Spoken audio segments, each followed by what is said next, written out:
great to have everybody on today. I thought before I turn it over to Abby and the idE team, I just take us through both the agenda today and a few housekeeping rules.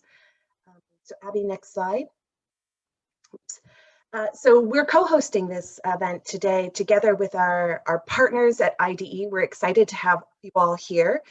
Just going into this discussion, we'll actually be having a lot of opportunities for you to engage, share your experience going through the personas, any challenges that you had, and also how you'd like to think about using this as part of your work going forward.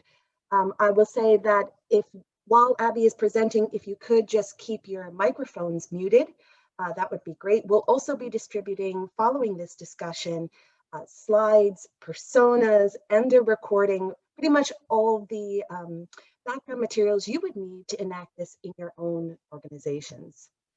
So just to step you through a little bit of our agenda for today, we're going to have a guided discussion on the tool and the journey. For many of you that joined us for office hours, it will look incredibly familiar. Abby's going to take us through that experience, some of the feedback we got from you, and then go into how we really kind of practically apply this possibilities map to our own work, taking the personas and working down into very detailed program planning. Finally, we'll be looking at sort of the whole pot of possibilities and then opening up the discussion for all of you for a bit of question and answer period. And with that, I'm going to turn it over to Abby. We have a really packed agenda today, and thanks for joining us. Okay, thanks, Rebecca. As you mentioned, we do have a very packed agenda today, so let's just go ahead and get started. Of course, Pro Wash side, we have Nicole and Rebecca. From idE, we have myself, Greg, and Elise and Alice from the Global Wash team.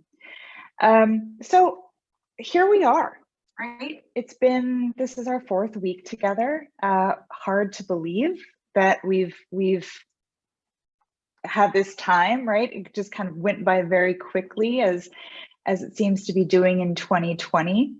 And over the course of the last few weeks, you know, we just had a lot of discussion and met a few different personas from around the world looking at the sanitation market, their journeys, their pains, their gains.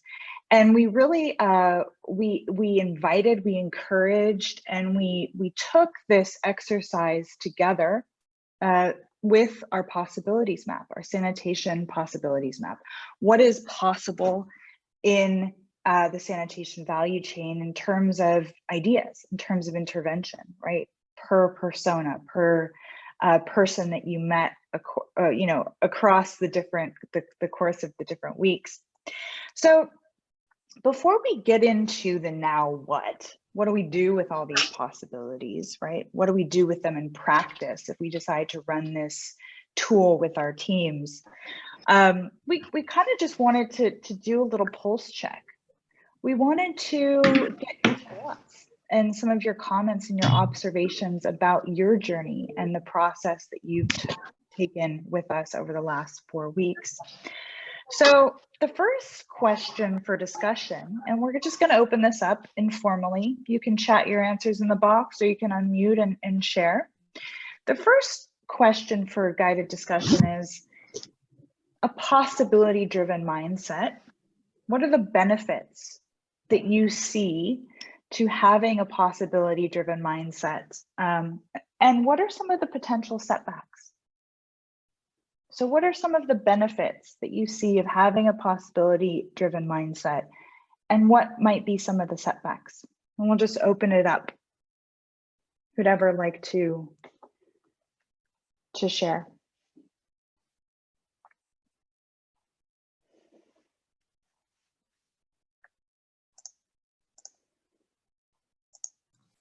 Let me share quickly.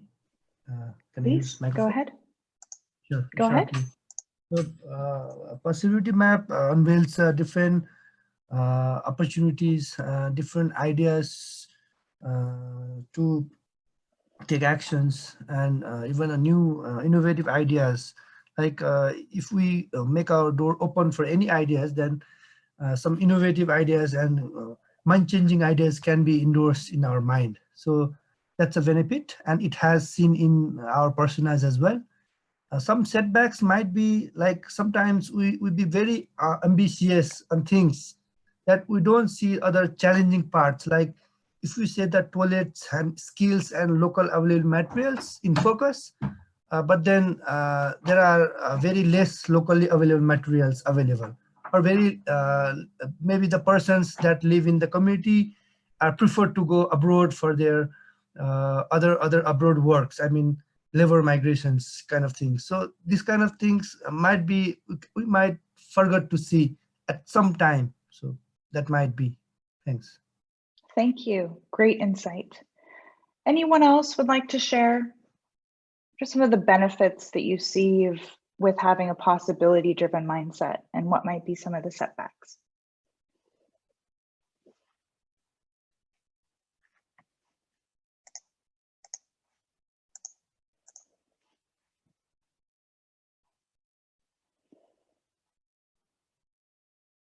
Anyone? I'm gonna have to call on people. Uh-oh. Let's see.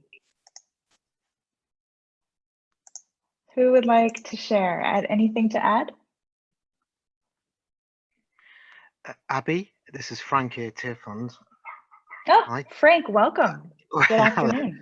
Yeah, good afternoon. Yeah, it just I don't know if it's entirely sort of relevant here. I've not been able to play quite the part that I wanted to in the last couple of weeks, but just the freshness and the ideas and the openness, the ability to think out of the box is really refreshing, especially at this time when we can think beyond the constraints of COVID approaches and constraints generally.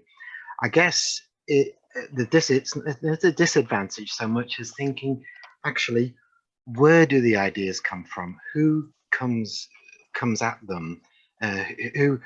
Who brings the ideas? And I guess really my slight concern here is on understanding the context and understanding people's literal sort of their own barriers, their own determinants in context.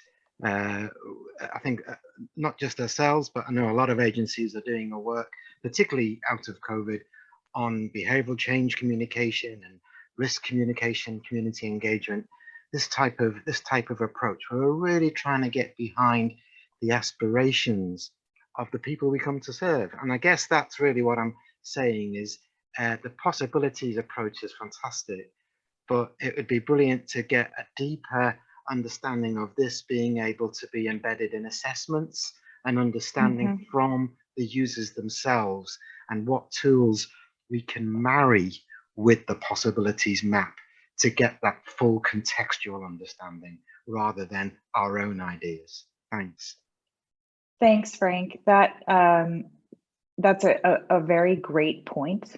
The last point you made about what other tools can be used in complement to the possibilities map to ensure that we are really ground truthing all of these possibilities and ideas in deep data, right? In deep understanding of who we are trying to serve in the marketplace.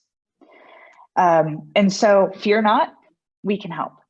So that is definitely something that we can chat about. The one point that I wanted to highlight from your comment was creating beyond constraints. Right? Remember our first meeting together, we had this photo in the presentation of this lock, right, with this chain. And we talked about all of the different constraints we have in our business. There are so many, sometimes it's insurmountable, right? And so how do we make sure, how might we continue to create beyond those constraints? And that's really, I think, meaningful here. Making sure that you have that time and that space to think about possibilities, and that now you have this tool that you can use. So the next question for discussion, and then we'll move on to the now what, and the so what of it all. Let's talk about your experience with this journey and with the possibilities map over the last 3 weeks together. What did you find challenging? What did you find kind of encouraging? What did you find surprising? And again, open space, please feel free to unmute or chat into the box. So challenging, encouraging, surprising.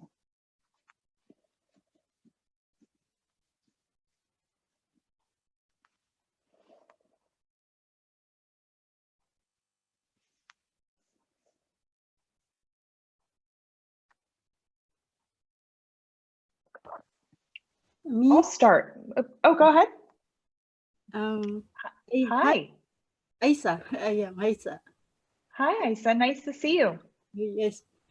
I had some difficulty to find difference between accelerator and program design. And the program design and design production, I have some difficulty to put ideas in the better space. Thank you. Yeah, that's a very good point. And the possibilities map our sanitation value chain, right? Sometimes you're going to have a lot of ideas for one step in the value chain as it applies to a certain persona, and sometimes you won't, right? Sometimes the persona might not have a lot to do with sales, right? Or it might not have a lot to do with program design. So it's just thinking through this in kind of a systematic way, a system way, and trying to get just a few small ideas. You don't have to bulk it up or to overload or to have a large amount of data or ideas per step. But that's a really, really good point. Thank you. Thanks. Okay, so we have a comment on the chat. We have challenging working with the new tool, Mural. Encouraging, we had positive stories from around the world. And surprising, we do have many ideas by ourselves, but often forget them in normal days. Here. I second those thoughts. Who else would like to share some of the challenges, what they found to be encouraging and surprising?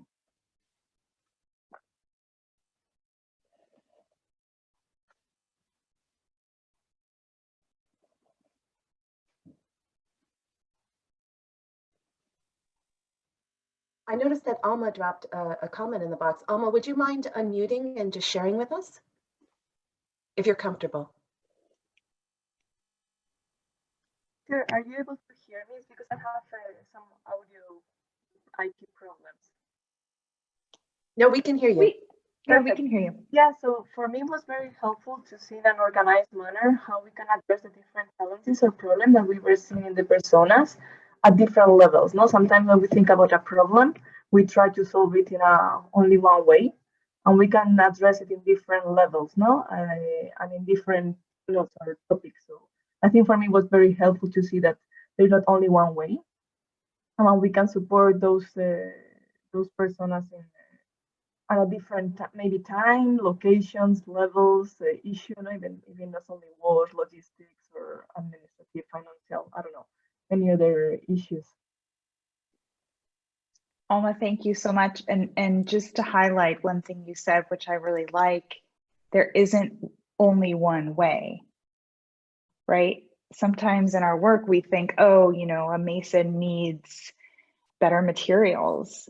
And that's maybe the only way, right? We think that he's going to improve his business. But when we look at the possibility map in a value chain way, in a system way, we can see that there are other ways, right? And so that's a very, very insightful comment. Thank you very much. Anyone else like to share? Challenges, things they found encouraging, surprising? Hi, Abby. Hi, Rebecca. This is Afril. Hi. Hi. No, I'm grateful to be part of this webinar. I mean, it's an eye opener for me. I'm not, like what I said, I'm not a technical WASH person, but as a KM person, I get to be part of these conversations. So on the encouraging part, I think all the possibilities that we explored throughout the journey are themselves encouraging. I was really inspired, and up to now am inspired to see how people are contributing from their very own experiences, suggesting solutions, and finding out how we can potentially solve any issue with all those personas that we met in this journey. The second part on the challenging part, which well, for me personally, if it's a challenge, I really take it on as, like more of a part where I can contribute more, and it applies with what we are doing is that to each context its own. So it requires creativity, innovation, holistic solution, even in these problems that were, that we faced in this journey through those personas. And I mean, with holistic solutions, that also includes the government and the private sector engagement, like the huge role that they will have to do in all this. I mean, as organizations, as idE, as other programs out there, we may have all those proposed solutions and plans, but without that support from the outside, who are, by the way, the ones who will be there anyway by the time before we start, and by the time we leave, it's the government and the private sector that will be there, right? So it's important that we tackle that part in terms of sustainability planning as well.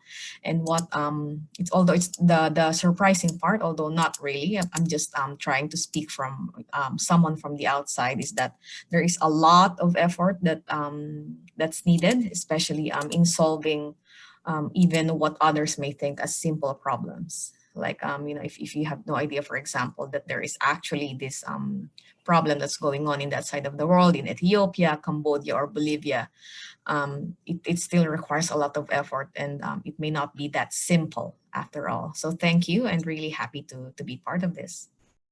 Thank you so much. Just to echo the interconnectedness of the actors in the sanitation value chain. You mentioned the private sector, you mentioned the government, right? Even if we have one user, we can see with a tool like this that the enabling environment must be there. And there are different levels of intervention that must be included and worked on, right, in order to get to a Ratana or to get to a cruise, right? And so that was a great point. Thank you. And then finally, before we move on, where do you see this tool fitting in your work? So would this be used potentially at the start of a project? Maybe when you're doing proposal design, maybe it's in the middle of a project or an intervention, maybe you're stuck on something and you need to kind of innovate and think out of the box. Where and why do you see yourself using this tool?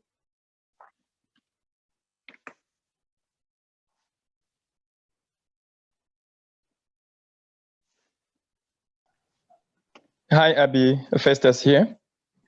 Festus, welcome. Hi. Hi, thank you. Yeah, it's been a great journey indeed, and sounds like it was just for 2 days because we're already coming to the close. Yeah. So I've learned quite a lot during the process, and I think coming in from where I would apply what we have learned. Currently, I'm managing a nutrition project, which is an integrated project into agriculture, and water and sanitation hygiene is one of the components that we're looking at under the nutrition and health aspect. And when I look at this too, it reminds me of one of the leadership mentorship meetings that we used to have previously as idE Zambia. And they were looking at breakthrough thinking, where you make a declaration and I think the time the mentor was introducing the breakthrough thinking, mentioned examples like when J.F. Kennedy said, "I want a man on the moon by the end of the century." That was the declaration. How they were going to do it, it wasn't his business, but he made a declaration which was supposed to be achieved. And now with this course that we have just finished, it helps us as managers now break down and come to a more pragmatic way of addressing real challenges that we're meeting. In as much as we are looking at a breakthrough thinking at that higher level, which I really appreciate. But for me, I think when managing a project, there are all these problems that might be seen at the start of the project. We can use this approach to unlock those problems and see opportunities that are around us, some of which might be too obvious to mention. But the moment we use this approach, it brings out certain solutions that are too obvious to be actually pragmatic solutions, because no one else might want to talk about them because they're too obvious. But when you bring them to a platform like this, you begin to see possibilities out of those problems that you might be facing. So at the start of the project, during implementation, as well as when you're looking at lessons learned, like when we're graduating a project, lessons learned, we will still look at, okay, going forward, how would we have done it better? And we'll look at the entire mapping, the opportunity mapping, and look at where we could have done better so that when we have another opportunity to implement, we will do it better. Thank you. Thank you, Festus. Turning problems into possibility. Brilliant.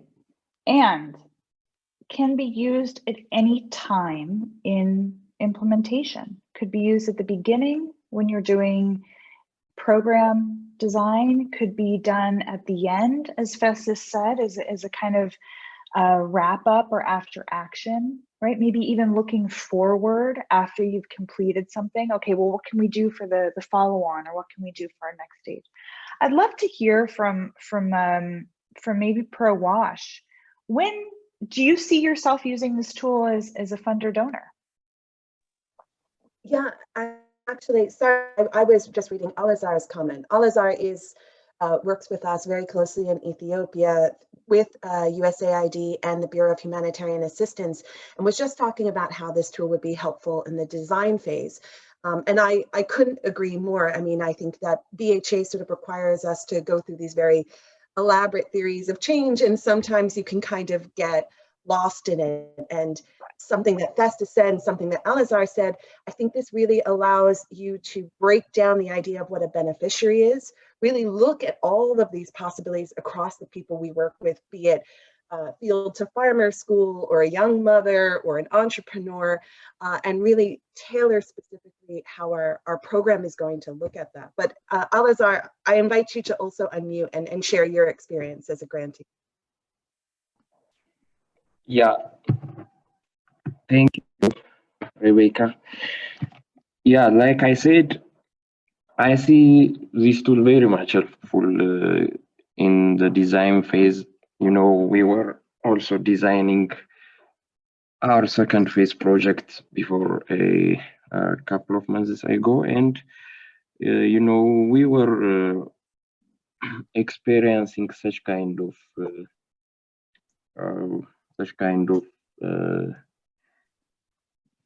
activities, and we were trying to observe, you know, how this all the systems thinking, you know, how different contributors of a certain problem can be solved and come up with different interventions that can increase impact. So yeah, this tool, I see it very much helpful during the design phase, and also for me personally, I can very much include and apply it also in our design works, in program design works.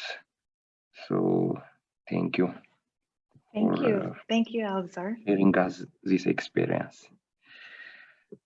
Thank you so much. Anyone else like to share? And then we're going to move on to our next activity. Going once. Can I add something? Please. Hello all. So I really like the journey and it was very, very good for us because here in the human-centered design approach, the tools, it was like very new to me. But going through this journey, even if I experienced a lot of internet connection challenge, I have been able to understand the process, to see that we are even using it without knowing, because through the program design, every time we adapt to those different steps in choosing the kind of infrastructure that we will do related to the local context, and also adapt it to the materials that can be available in our area. So the very surprising thing is, yes, it's a good creative approach to use for problem solving. And if I take the example of the LATS DFAP, we had a lot of latrines that collapsed before even the end of the project, because it was built on the sandy soil where it's moving. And now, as we have a lot of input from the HCD and HCD, okay, and also we have the Pro-Wash sanitation marketing grant that is going to be run in Niger. That will be a good opportunity for all the DFSA right now to have good quality design regarding the different type of constructions that they will be doing. We will have also the study that will prove all the local materials that will be available, adapted to the context, and also affordable to our community.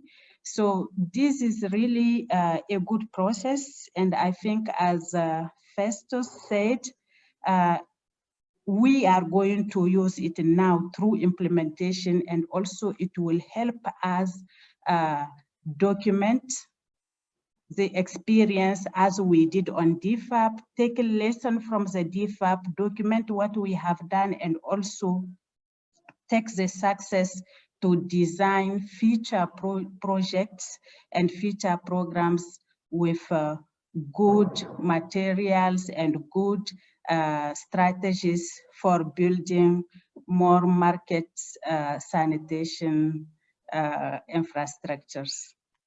Thank you. Thank you, Naomi. That was those were great points. One, just to iterate, you know, this methodology is really meant to be practiced by all of you. This is not a special method reserved for, you know, a select few in certain parts with certain degrees. No, no, no, no, no. This method, these tools, the way in which we conduct this research and design is really meant for those, for anyone, right? And so I'm happy to hear that you can use these tools moving forward, and hopefully this was a little sample, a little taste into the method and how you can use this in your programming and your work moving forward. Okay, let's move on. Thank you all for sharing your thoughts and observations. So now we have all of these possibilities. What do we do with them, right?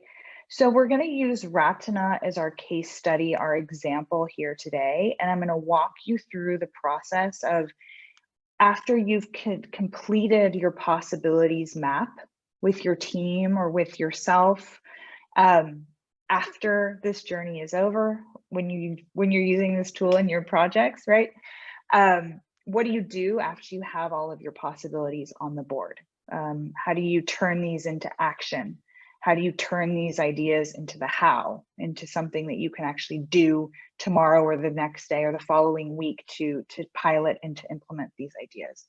So we have a new mural board. Since you all are very familiar with mural now, I'm going to go ahead and put this into the chat. If you could all join me there, that would be very helpful, because we are going to have a voting here. And I'm going to go ahead and share my screen anyhow.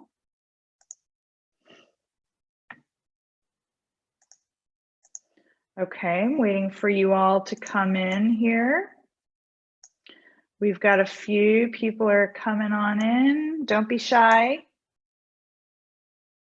See Elise here. We've got some missing a few.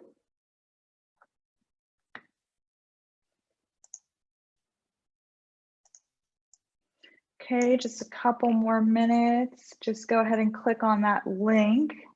Join us here in the mural. In fact, I'm going to do a little celebration since we're all showing up on the mural here. Okay, very good. All right, so now we're in the mural, and you'll see here that this is Ratana from week 2. I've pulled her out. I've pulled her persona out, and I've kept the possibilities that you all inputted into the mural board 2 weeks back. So after you've done your possibilities map per your persona, or depending on how many personas you have for your value chain, there's a few more steps that you need to take in order to make these possibilities into reality. So you see here on this board, we have 2 spaces. We have the possibility space, and then we have the reality space. And so we're going to start with the possibilities space first. And the first step, after you have all of your ideas out, your possibilities out on this board or a board or a canvas or whiteboard, whatever you're deciding to use, you're going to vote. Okay, so ideally you would be running through this with your team or a couple people, and you'd give everyone either a couple stickies, depending on how many ideas you have, maybe 3, 5, and depending really on the quantity of possibilities you have, you're going to give people that 3 to 5 to vote. The round of voting, so this round of voting should only focus on what is liked. So don't worry about if you think an idea is possible. Don't worry about if you think an idea is expensive. We don't want that now. We're still in the possibility space. So the only thing we are voting on is if we like it. So if I see an idea, oh, that's a kind of an aha, right? What are the ahas? That's a good idea. That's what we vote on. So we have a few ideas right here on this board, and I am going to start a voting session on the board. Now, you each will have 2 votes.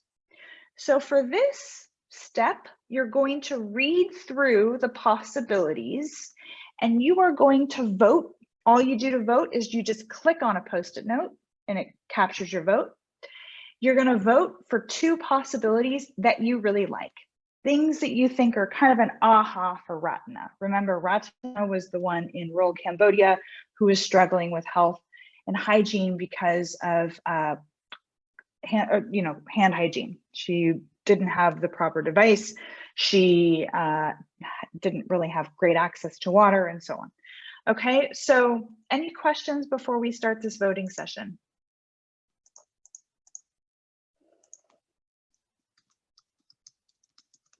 Okay, great. So we're going to start this voting session, and go ahead and vote. You have 2 votes. Read through the Post-its and just click on 2 ideas that you like for Ratana.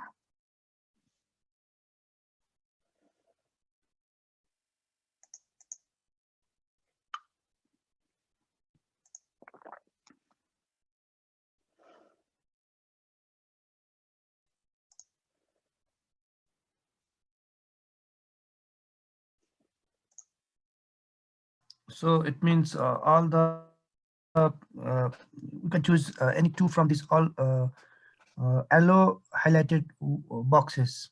Is that right? Correct. Any 2 you like. Any of these. Yeah. Any of them. in any phase. Okay. Any phase.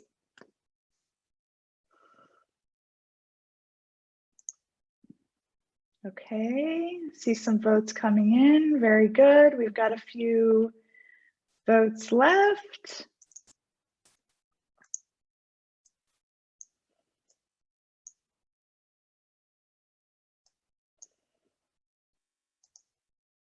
Okay. We'll give it a few more minutes.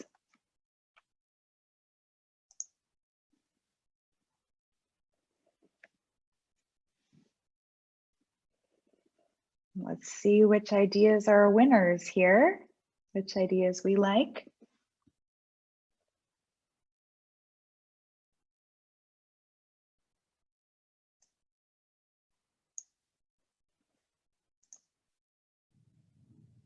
Okay, 30 more seconds. Just go ahead and finish up your voting.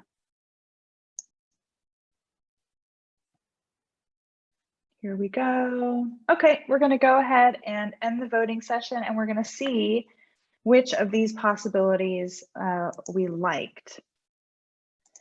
So, affordable hand washing facility has 6 votes. Collaboration with companies producing soap has 4. 3 votes, produce materials available locally, and linkage with local entrepreneurs producing soap. Okay, very good. So for this exercise, only for the purpose of exercise, we are going to take our top winning idea here, which is affordable hand washing facility, and we are going to go on to step 2. Okay, so we see here that step 2 is to run our idea through our human-centered design lenses. Okay, our human-centered design lenses are user desirability. Okay, I'm just going to lock this really quick. User desirability, oops, technical feasibility, economic viability, and transformational. Okay, and so what we do is when we have a bunch of ideas, we take our winning ideas that have been voted on, that kind of have the most amount of votes, and we bring them here down to the lenses. Okay, we're just going to do one, which is affordable hand washing facility, and we're going to have discussion, right? I'm going to ask you all right now, is an affordable hand washing facility, is that something that we know that Rachana desires based on her persona, based on the data that we have about Rachana and her life and her struggles? What do we think? Yes, desirable for Rachana. We know that she wants a hand washing device. We know about her behavior, that she is active in her community with her neighbor women, right? So do we think of this as a potentially desirable solution for Rachana? I see some heads nodding. So I'm going to go ahead and give that a yes. Okay. So we have a yes here in desirability. Now, what about viability? Is this economically viable? So what do we mean by economically viable? Can we afford it? Right, let's pretend that we're kind of implementing INGO in the area of where Rachana lives. Do you think that this is something that we could afford to implement? And is this affordable from a market point of view? Would this be affordable to make? What do we think? Give me a thumbs up, thumbs down, thumbs middle. What do we think? Is this economically viable? Okay, I'm seeing a check. So let's go ahead and give it a check here. What about feasible? Is this technically feasible? Is an affordable hand washing facility feasible? Could we make that, right? Do we have the parts and the pieces in Cambodia to make this? Do we have the infrastructure that could support this hand washing facility? Do we have water? All of these things really must be considered when you're looking at technical feasibility. And so what do we think? Is this technically feasible? Yes. Yes, I see a few thumbs up, a few nods. Okay, very good. So we're going to go ahead and we're going to give it another check here. Now, the last and final lens of human-centered design is transformational. Is an affordable hand washing facility, will that help to transform Ratana's life for the better? Will that help to transform a market system for the better? What do we think? Affordable, merely the affordable hand washing might not, but the durability matters, because Ratna's main issues here is, like, she purchased the hand washing and it broke, and it's no option to replace it, and she doesn't have that money to replace, or she doesn't have other options to repair it. So having affordable hand washing might not ensure the transformational or durability or sustainability of the product or design. Okay, thank you. That's a great piece of feedback. And way to go back to the data. Way to go back to her story and her lived experience and bring forward and pull out some of those elements into this analysis. It's very important. So, okay, so what do we have here? What do we think? Do you think our idea of an affordable hand washing facility, do we think that that could be potentially transformational? Thumbs up, middle, down? Yeah? In that case, yes. Okay, very good. Okay, so we have checks on all of our lenses. Okay, so based on our data, what we understand about Ratana, based on our own possibilities and what we like as implementers and people who are working for Ratana, we have an affordable hand washing facility that we think could be very desirable, viable, feasible, and transformational. So we move on to step 4.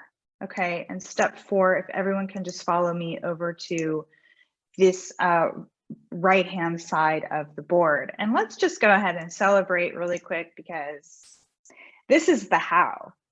We've taken all of these ideas, we've distilled them, right? We've voted, we've kind of collaborated in this process of coming up with what we think is possible as individuals, as professionals. And then we've run through our human-centered design analysis, our framework for analysis, using our lenses in order to really see, okay, well, what possibilities can move forward to pilot and test? So here we have in the how, and this is the last and final step. When you're doing this with your team or, later on, any ideas that you have that have passed through your analysis, your framework for analysis, your lenses, can go into the schemes framework, right? So you might, when you're running through this, you might have 4 or 5 different schemes. You might have 1, you might have 10, okay? And schemes is an acronym because we work in development and we love an acronym, right? SCHEME stands for space, cash, helpers, people, equipment, materials, expertise, systems, okay? So we're taking our idea over here, which is the affordable hand washing facility for Ratana in her community. And let's just go through very quickly, what sort of space do we need in order to make this a reality for Ratana and her community? So what sort of space do we need? Where would this be? What, just sort of what we're thinking of when we say space, is that physical space or? Yeah, so just to clarify here, and sorry, I might have breezed through that space. So space is when, where, and how will this idea take place? So what do we think? What are some ideas of when, where, and how this facility will take place for Ratana and her community?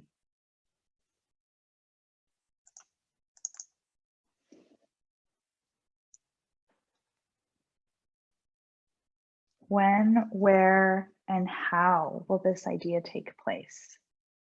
Can you clarify? Can you simplify, please? So we know that our idea is a hand washing facility for Ratana and her community. So when would we do this? Okay, where would we do this facility? And how would we do this facility? If I see, then there are other successive questions that actually answers these questions. I mean, who help, who is the helper, what equipments need, how they do. So even though if I need to share, then immediate after she requires, I mean, her existing facility has damage, now she needs, and in her space she needs, because she cannot go far to the market, and she needs in her village or in home. And how means, I mean, local entrepreneurs or the masons or other providers, service providers can provide with different modalities like cash for work, commodity voucher, or purchase with the money, or SaniMart, like that. Thanks. Okay, perfect. Love it. So when we know that this is a need right now for Ratana and her community to be able to wash their hands. So if we're thinking about a facility, something that's more community-based, we would want to do this ASAP, right? Especially now, more than ever. So where? Based on Ratana and what we know about Ratana, where might we put a facility? So Prabha said, you know, in the community. Where do we know that Ratana goes on a regular basis? She goes to a well to collect water. So maybe at local water wells, right? Perhaps she could wash her hands before she pumps, you know, her water or whatever. Just ideas here. The idea here in the schemes is not to be so, we are in the reality space, but we're still ideating, right? So these, we want to get ideas out to try and to test, okay? So let's move on to a different category in our schemes. Let's move down to helpers. Who, so helpers is who and how will implement this? Do you need support from other stakeholders to make this happen? Example, the government, maybe another INGO, maybe local entrepreneurs. What sort of helpers do we need for our affordable hand washing facility for Ratana? What do we think? Who do we need? A local producer. A local producer. Who else do we need?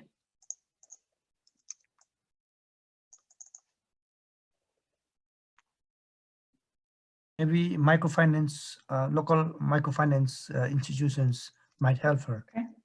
Local MFI, okay. Do we need maybe like the village chief? Yes, and any program Village chief support? Yes. And any NGOs intend to act, and maybe NGOs. So any other NGOs? What else? Who else do we know about? What else do we know about Ratana's story? Who are some of those other actors and stakeholders in there that could be considered a helper for our facilities? The poor or the marginalized people are supported by the local government as well. So maybe in that case, she might seek that support. Okay, local village government. Okay, Happy very Mersha good. brought up a great point. Her female neighbors. Female neighbors, brilliant. You see here how we're also incorporating the data from our persona. So back to Frank's point about how do we know that our ideas are good? How do we know that our ideas are right? And here's the answer to that question, Frank.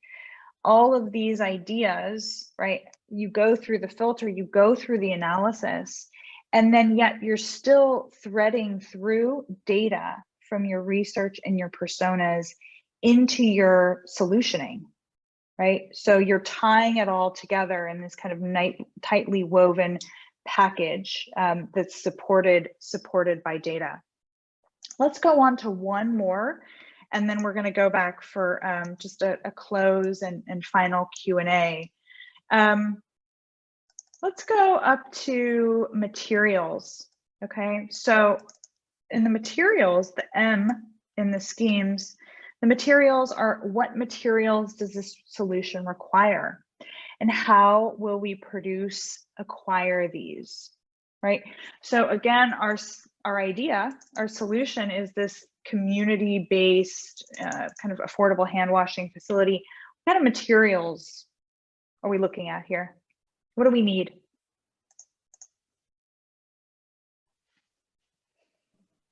Well, we definitely need water, right? That's a big one. We can't have a facility without water, right? So what are some other materials? Go ahead. Pipe and fittings, and in locally pipe. You can have local bricks or mods or stone. Okay. Then pipes and fitting, right? We need the water containers that can be done in plastic or in iron, and also we need the soap that can be used, or locally made soaps based on ash that they can use to wash the hand. Locally made soaps. Now, bear with me. I'm going to connect this right now with one of the other ideas that we saw in our possibility map. So if you see here that one of our ideas was linkage with local entrepreneurs producing hand soap, and another one of our ideas is collaboration with companies producing soap. You see here how with just one possibility, we're able to weave in others to create this holistic solution or a holistic business model, okay? And the how, you know, with the schemes, you're able to identify what other possibilities you can bring in from the how, okay, or to the how.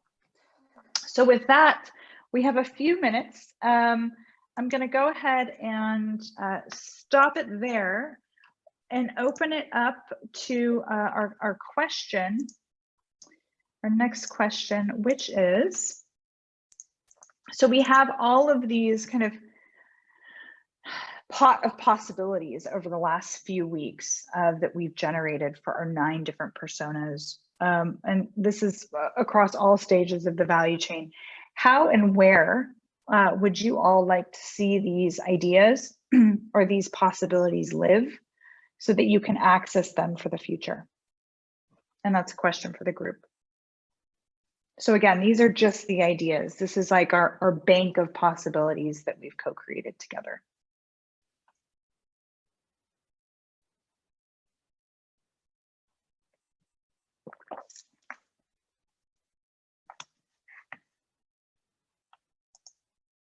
Any ideas, thoughts?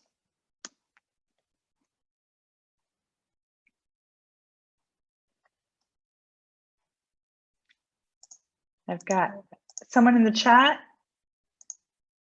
You can create a database to access them all. Okay, that's a great great idea. I think maybe we'll move on just for the final Q&A, and then we can ask this question and follow up. Just it's been a lot today, so I just want to make sure everyone has a little chance to think about it. Abby, just before we move on, Naomi put an idea, and I think it's a good one, that internet connectivity isn't always great, and also getting on the Mural website. And so if you could download, particularly when you go from the personas and then to voting and then all the way to schemes, you know, having those blank, maybe so that people can download them, print them out, and then work one-on-one with your team, whether you've got a whiteboard in your office or not. So that's one idea. Great idea. And we are going to provide you with a blank canvas for a value chain, for a possibility value chain with instructions. Okay. So we will provide all of the participants here with the tools and the canvases needed to kind of do this independently and with team.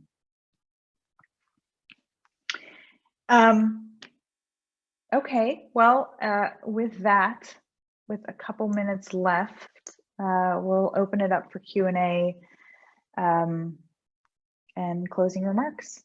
Who has a question?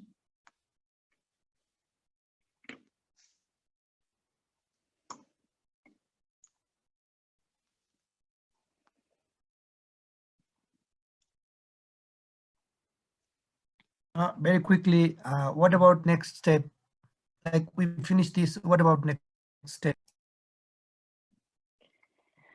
Well, we've finished our application, our journey. I think Rebecca and Nicole can maybe provide a little bit of comment on what will happen after this. Yeah, absolutely, Abby. So I think, Purba, just to you can always access any of these resources through the ProWash website. You can also email us directly through that website, drop any of us an email or a WhatsApp if you're using it in your organizations and you're like, look, we got stuck on this section, or I'm not quite sure, as Isa put it so succinctly, like, what is a program accelerator again? How do I think about this? The other thing that ProWash is looking at in the coming year is even more sort of intensive support that you can access through our website along all of those different areas. So sales and marketing resources, I should say this separately, sales resources and marketing resources. I think there was some behavior change work, project accelerators, financing. And so we're going to be making the ProWash website a repository where you can go online, get expert advice, download these resources, or even send us a question. So, but, you know, that's not an exhaustive list. If you've got other ideas, we want to hear from you. If you want another mini course, you know, let us know. Abby and Elise and Alice and Greg are always thinking of new tools. And so we hope to keep trying to bring this to you in the coming year.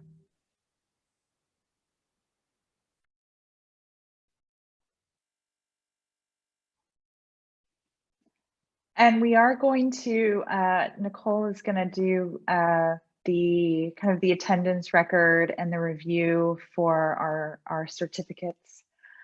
And that will be forthcoming as well with the final package of tools and so on.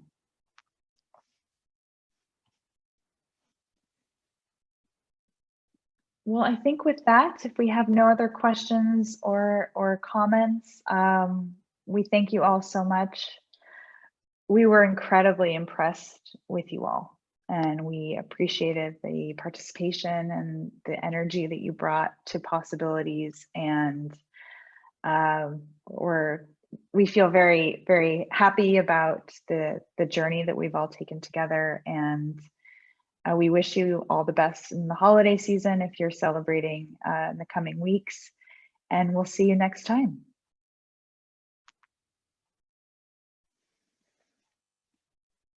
Sure. Thank you. Thank you.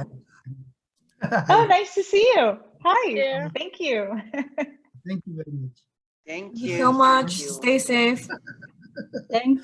Thanks everyone for joining us. Sure.